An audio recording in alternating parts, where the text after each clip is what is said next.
Hello everyone and welcome back to Lucky Loaders 15, where I'll be giving you 6 tips for tomorrow's horse racing action. But before we get stuck into them, I quickly just want to go through a couple of things with you. Now, first of all, I want to say that I will be doing a video for Sunday's racing, and it will be up tomorrow morning actually, because I won't have time to record it tomorrow evening. So yeah, make sure you stay tuned for that. Also as well, I quickly just want to reflect on how our tips performed today.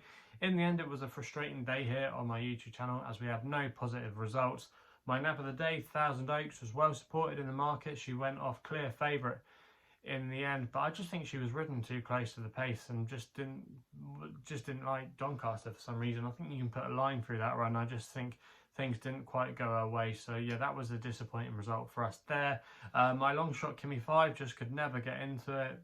Who knows what the key is to that horse. He is a frustrating horse. I did say last night he was a cliff horse for some people. You know, I can see why, because on a lot of his old form he is well handicapped. But yeah, he is a really hard horse to get right, and loads of things just have to click for him. So he's probably going to be one I would be avoiding next time out, and that's probably when he'll go and win.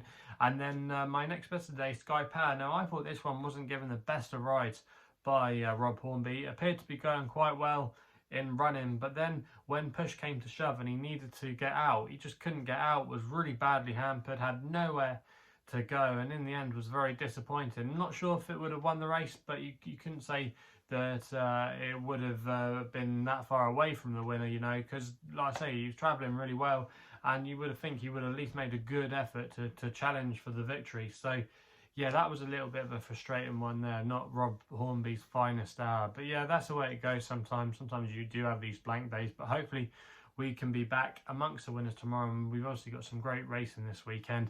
And we're actually going to be going to Leopardstown for my first tip. We're going with an extra selection here in the Group 1 Matron Stakes, one of the feature contests on the card there tomorrow. It's 140 at Leopardstown.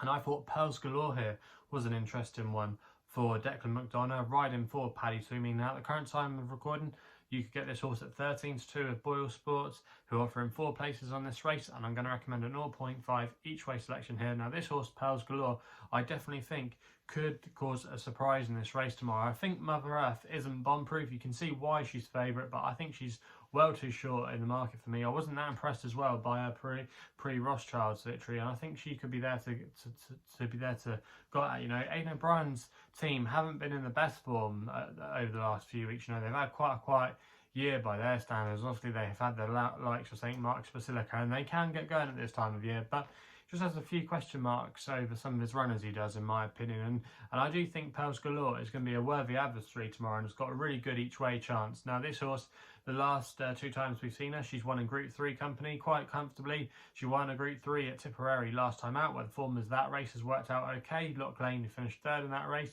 ran a good race in the Chester Stakes at Doncaster this week. And also as well, the time before that, she won a Group 3 at Ferry House, so she's well worth her place now trying this company. I do think she's got a really good chance. She probably does have to prove herself at the trip. All of her form has come over 7 furlongs, but she's won quite cosily in both her recent starts, and I just think she could be coming to the bull now, where she could be up to running a career best, you know. And I'm really excited about her chances tomorrow. I think she's going to be there or thereabouts, and I think she could maybe take the scalp of Mother Earth, and that's why I'm putting her up as my first tip of the day. We then go to the Portland Handicap with my next selection, the 145 at Doncaster. I think Hurricane Ivor could take all the beating here, even though obviously it's a wide open race with many runners. But I just think he's got so many things in his favour, you know, and he's been threatening to win a good handicap this season, you know, from some of his recent performances. Last time we saw him, he ran a great race at York when he finished 3rd, just running on strongly at the line there, and that form has already worked out. Copper Knight and Mondamedge went to Haydock last week, and both ran good races. Mondamedge got the better of Copper Knight there, but still both of them performed with great credit. And this horse, like I say, Hurricane Ivor, he's just been running really well in these top races. Now, he was meant to have a run a couple of weeks ago in the Beverley Bullet, but it's interesting that they decided to withdraw him that day. I just wonder if they were keeping him in mind for this race off the mark of 102, because I do think he could be well worth a go in group company sometime. Hurricane Ivor, he was always a promising horse in France. I remember last year when we were during lockdown, he won and he was very impressive for Fabrice Chappé, and I thought he was going to be a horse to follow over there. Things didn't quite click, but since, like I say, he's joined William Haggis's yard this year, he's done really well for him. William Haggis also as well won this race back in 2014, I think it was, with Muthme, you know, who was a good sprinter for him. So I do think he's got a lot of good things in his favour tomorrow. He's currently available at 13-2. That's a standout price with Paddy Power, who are offering 7 places. I think I say that he's going to be there or thereabouts tomorrow. I think he's really hard to knock out of the 7 places there, and I'm going to recommend a 1 point each way selection as one of my extra tips of the day. We then head back to Leopardstown, where we go to the Boomerang Stakes. In the 210, Ivor Njord for Chris Hayes and Jessica Harrington could be the answer here. Currently available at 17-2 with Befair and Paddy Power, who are offering 4 places on this race.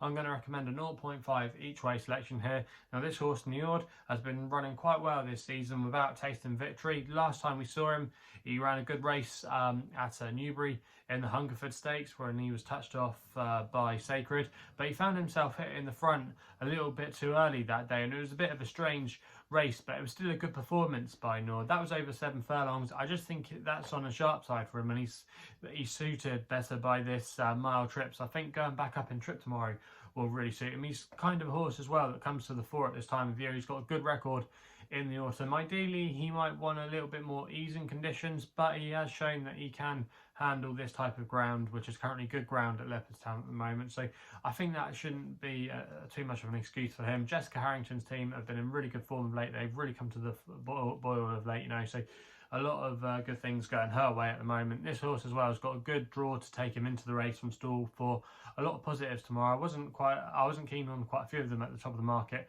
whereas I thought Njord would be really hard to keep out of the frame, and I think at 17-2 there, I think he'll be there or thereabouts come the end of the race. So he's going to be my selection there. We then head to Chester, where we're going with my next best of the day. It's in the 235. I thought Mancini here could take all the beating for David Probert and Ian Williams, currently available at 5-2 at the time of recording. Now, I know they have had a little bit of rain there today at Chester, which might have just gotten into the ground, but from tonight they shouldn't really be getting any rain until racing tomorrow, so it should probably dry out, because obviously there's been a lot of dry weather in the UK of late. But yeah, I think Mancini tomorrow, I think he's got a lot of good things in his favour. I think the drop back to the mile and 6 will really suit, because if you go back and watch his race last time out, he was just collared by Tom Dascombe's Solent Gateway, who's taken a few scalps this season, and he was in receipt of a lot of weight. And Mancini now is starting to come down to a good mark. He's actually raised £2 for that victory, that second place, I should say, at Chester last time out, but he's still £2 below his last winning mark. So he is off a good mark, and I think he'll be given a positive ride tomorrow by David Probert. Going to the front normally at Chester can be a good thing. David Probert as well has been having one of the seasons of his life. I just think there's a really good opportunity here for Mancini to get back to winning ways. It's not a particularly strong race, I think, for the grade. I just think there's a lot of things in his favour tomorrow, and I think he'll take all the beating in that race at Chester. We then go to the feature race of the day in the 335 at Doncaster, the St. Leger. Now, obviously, Hurricane Lane, all eyes are turning to him here.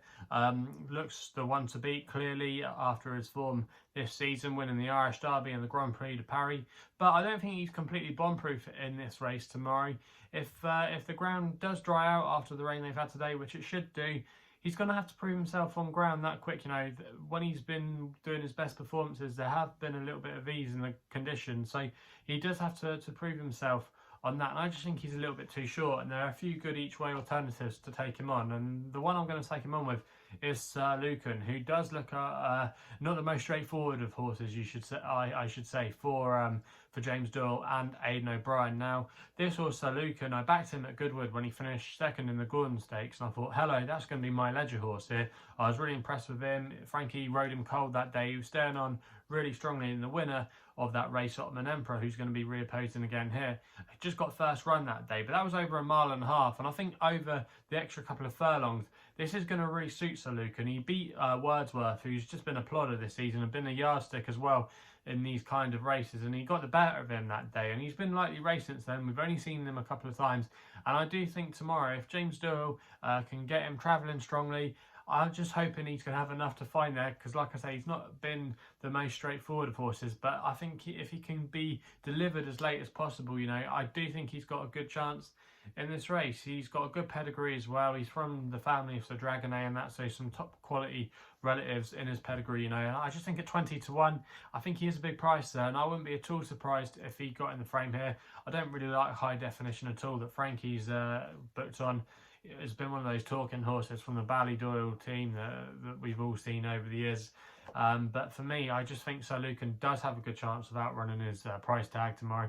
And for me, at 20 to 1, yeah, I'm going to take a small chance on him there with a 0.5 each way selection. So that's going to be the selection there. We then go to my nap, which is the last tip of the day in the 4:35 at Musselburgh. I thought Coaxing could be the one here for Graham Lee and David Barron. Now this horse, last time we saw her, she ran a good race on nursery debut for marker 59. She was just chinned late on, but it was still a good effort. The handicapper did raise her £3 for that win, but I don't think that's nothing to worry about. I think it was a warm little nursery at Musselburgh, and actually she had most of them in behind her when she finished in second place that day. That's going to be reopposing again tomorrow, so I think she can confirm that form again. She's got a good draw to work with as well. She's currently 3 to 1 with bookmakers at the moment, and I think Coaxing will take all the beating there in the 4:35 at Musselburgh. So they're the tips for tomorrow. Let me know what you'll be backing on Irish Champions Day tomorrow at Leopardstown. I'd like to read your guys' comments, and also as well what you'll be backing on the St Ledger card at Doncaster, or anything else that you fancy. Please let us know in the comments box below. If you're still enjoying these videos, remember to hit that thumbs up button and subscribe here to my YouTube channel at LuckyLoaders15. If you want to follow me on social media, Twitter is the place to do so, where my handle is at LuckyLoader15. And if you want to find out a little bit more about myself, my website is www.chrisloaderracing.co.uk. So please gamble responsibly. Hopefully we can have some winners for you tomorrow, and we'll be seeing you soon.